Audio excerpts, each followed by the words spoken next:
Assalamualaikum warahmatullahi wabarakatuh. Selamat pagi dan salam sejahtera untuk kita semua. Perkenalkan, kami dari kelompok 9 dengan saya Isna Maulida Manini dan rekan saya Yasti Ernawati. Dan yang terhormat kepada dosen pengampu mata kuliah Pemikiran Modern Islam, Bapak Amirullah, semoga selalu diberikan kesehatan dan keselamatan. Amin ya rabbal alamin.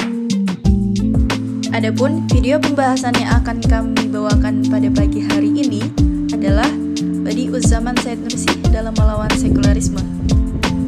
Said Nursi, salah satu pemikir Islam kontemporer yang cemerlang. Dia dilahirkan pada tahun 1293 Hijriah atau 1876 Masehi dengan nama Said bin Mirza. Said Nursi berasal dari desa Nurs, salah satu perkampungan Haizan di wilayah Bitlis yang terletak di sebelah timur Anatolia.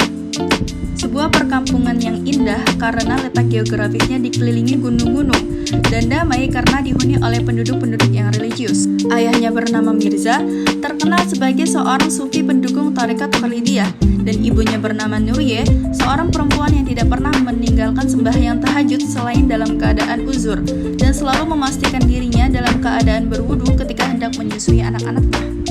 Said Nursi tidak hanya menguasai ilmu agama, tetapi dia juga menguasai ilmu-ilmu modern seperti sejarah, matematika, geografi, fisika, kimia, astronomi, dan filsafat.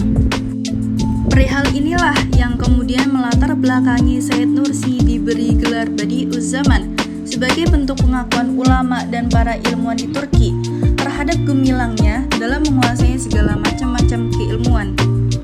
Perjuangan Said Nursi dalam melawan sekularisme. Setelah kepemimpinan kerajaan Turki Utsmani, kemudian muncullah sosok Mustafa Kemal Atatürk dari kalangan militer yang ingin menonjolkan dan menjalankan sistem negara di Turki. Dia berkata bahwa kedaulatan berada di tangan rakyat. Dalam melaksanakan aksinya, Kemal mengawali gerakannya dengan menanamkan semangat nasionalisme kepada masyarakat Turki.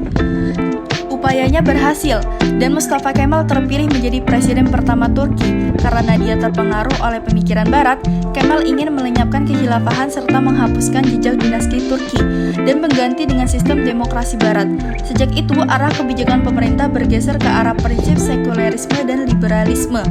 Pada awal pemerintahannya, Kemal mengesahkan Undang-Undang Unifikasi dan Sekularasi Pendidikan pada tanggal 3 Maret 1924. Kemudian pada tanggal 30 Mei, Kementerian Wakaf dihapuskan dari sistem pemerintahan di Turki karena dianggap mempunyai unsur agama dan menyalahi prinsip sekularisme. Dalam tahun ini pula, masjid-masjid dilarang untuk dioperasionalkan kecuali satu masjid, yaitu Masjid Abu Ayyub Al-Ansori. Bahkan Masjid Hagia Sophia dijadikan sebagai museum di Turki. Sejak Turki dikuasai Mustafa Kemal, Turki kehilangan jati diri Islam yang telah lama tertanam. Hal itu dikarenakan derasnya arus budaya Barat dan melemahnya nilai-nilai Islam. Terlebih ketika Partai Republik Turki sepenuhnya mengambil alih kekuasaan, budaya Barat mempengaruhi pemerintahan Mustafa Kemal, sehingga sistem dan kebijakan-kebijakan Islam yang ada di Turki perlahan dihapuskan. Ideologi liberal sekularisme yang diusung Mustafa Kemal ini kemudian mendapat perhatian dan dikawal perkembangannya oleh Badi'uz Zaman Said Nursi karena dinilai melemahkan fungsi Islam dalam kenegaraan. Mukti Ali berpendapat bahwa ketika kedua ideologi itu diterapkan, maka yang berkewajiban mengatur segala aspek materi dalam kehidupan rakyat adalah negara, sementara aspek spiritual dianggap sebagian dari agama. Di saat seperti ini, Said Nursi berusaha membendung dengan usaha-usaha yang dilakukannya. Meski berkali-kali dibungkam seperti dipenjara, diasingkan, bahkan diracuni, Said Nursi tetap berkomitmen untuk melestarikan Islam yang telah lama berkembang di Turki. Said Nursi melakukan 3 usaha strategis dalam membendung arus sekularasi di Turki. Pertama yaitu dalam bidang pendidikan, yang kedua dalam bidang kemasyarakatan, dan yang ketiga dalam bidang agama. Akan tetapi, semua usaha strategis yang dilakukannya bermuara pada satu sumber yang terdapat di dalam Risalah Nur, yang ditulis, yang dijadikan pidato, dan dijadikan surat-surat untuk masyarakat di Turki. Hal ini karena Risalah Nur merupakan karya universal yang isinya memuat pembahasan pokok utama. Di antaranya, yang pertama, tentang upaya memahami agama melalui ilmu modern, serta menyelidiki dasar-dasar kepercayaan menurut pembahasannya yang sesuai dengan pemikiran modern. Yang kedua, tentang eksistensi dan ketunggalan Allah Subhanahu wa taala, malaikat, kitab suci, kerasulan, takdir, dan keadilan dalam hidup yang meliputi pemenuhan kewajiban dan berakhlak luhur. Yang ketiga, tentang hikmah ilmu pengetahuan, wahyu, pemikiran manusia, kefasihan Al-Quran, Al-Quran sebagai mukjizat Nabi Muhammad SAW, dan beberapa jenis mukjizat lainnya. Yang keempat, menyajikan tentang hakikat hikmah dan nilai mi'raj yang dialami oleh Rasulullah SAW. Yang kelima, menyuguhkan tentang aspek-aspek ketunggalan ilahi, manifestasi keesaan Allah pada alam semesta dan manusia, dan iman dalam hubungannya dengan kebahagiaan dan penderitaan. Dan yang terakhir, keenam, pembahasan tentang hari kebangkitan dan hari akhirat. Sesuai dengan isi kandungan Al-Quran dan hadis, Risalah Nur juga berperan dalam menjelaskan hakikat iman untuk meningkatkan kesadaran umat beragama.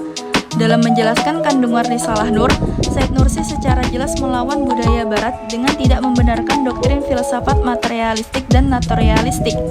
Said Nursi dalam penjelasannya lebih memilih dan mengedepankan metode tafakur yang menekankan penggunaan majas dan perbandingan untuk menjelaskan suatu permasalahan.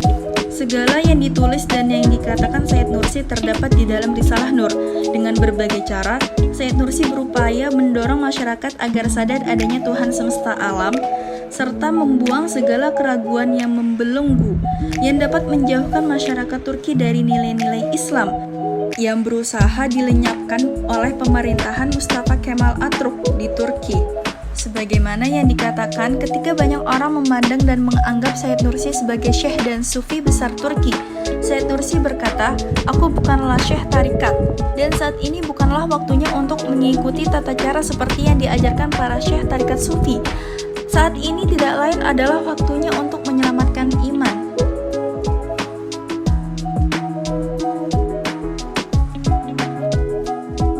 Sekian video dari kami. Terima kasih atas waktunya. Kami undur diri. Wassalamualaikum warahmatullahi wabarakatuh.